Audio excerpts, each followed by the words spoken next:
Right, so I suppose to set it up first, if you're not a member of the motovlog.com forum,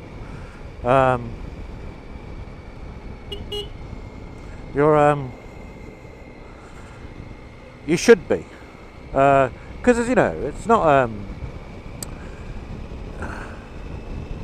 it's not like Facebook's not massively active. There's not stuff going on every second of the day, but there are some very knowledgeable people on there, and there are a breadth of people doing things and using different technologies and stuff. So it's really worth getting on there. Now I recently went back on there, and I'm kind of getting back into it. And one of the ideas I floated, which I quite like the idea. The problem with the idea is it's a bit of a slow burn. So I'll tell you the idea first. So the idea was that somebody in the UK could ask a question of either a specific country or other countries in general. For example, the question that I used as the example, and I think was posed by Lurch who set it up, was why in America, when you see a red light, do you also see people turning right on the red light? And I think I partially know the answer to that, but that's kind of the problem. I don't know the actual answer, the true from the kind of horse's mouth answer. I just know what I'm thinking it is.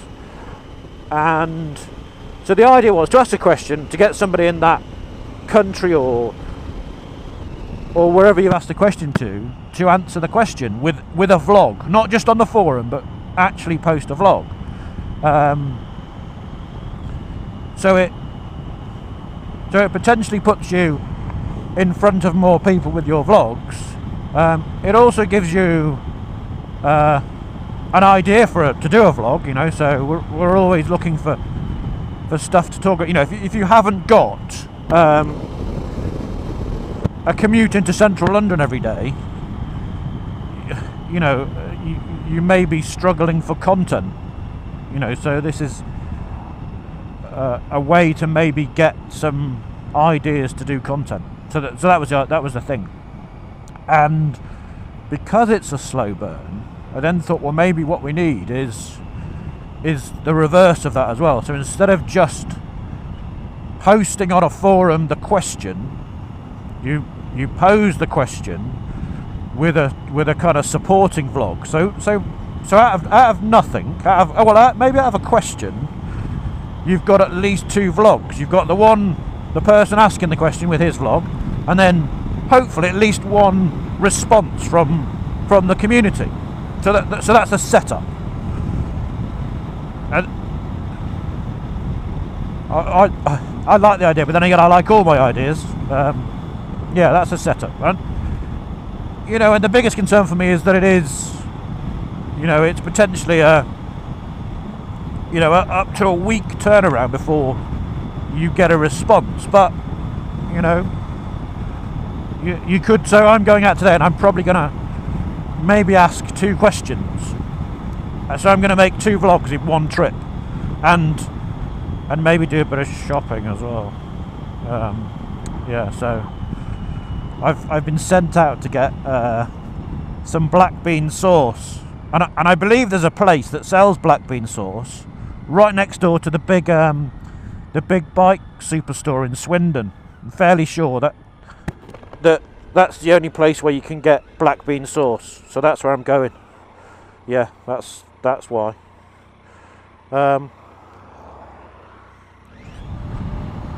So we're about to come into a small town.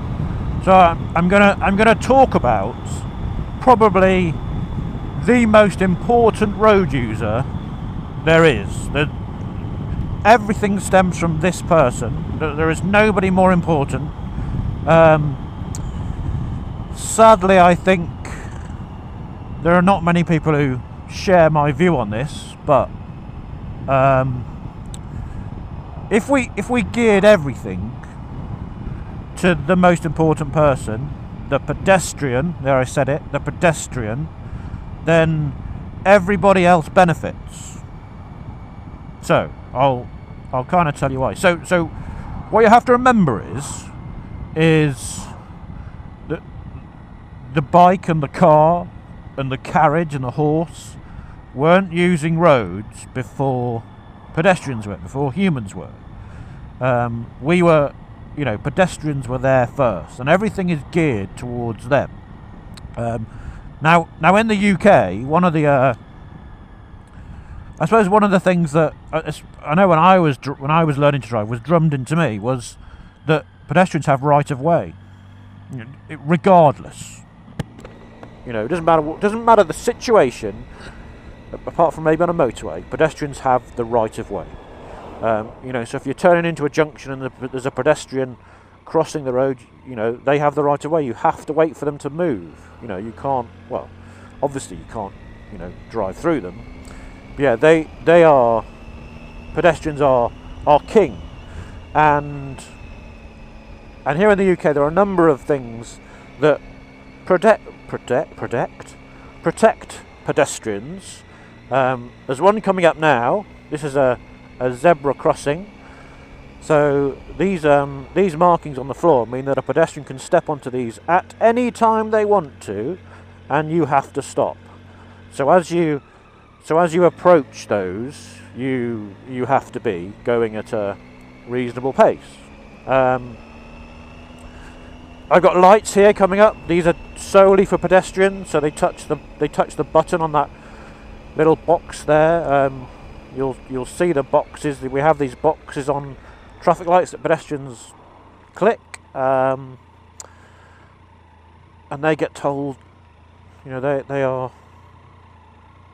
allowed to go. And in cases like this where they're kind of with the lights, the pedestrian can cross.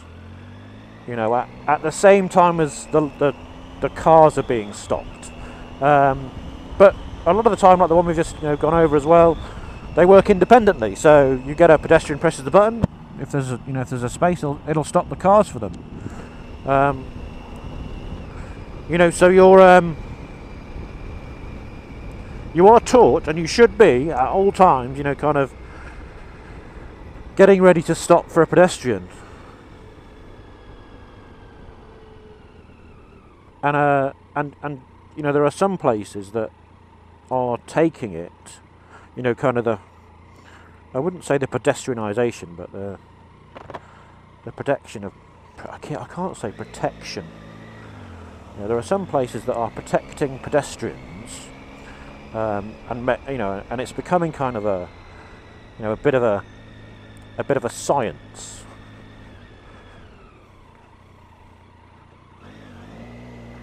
What I mean by science is, there are some places that are,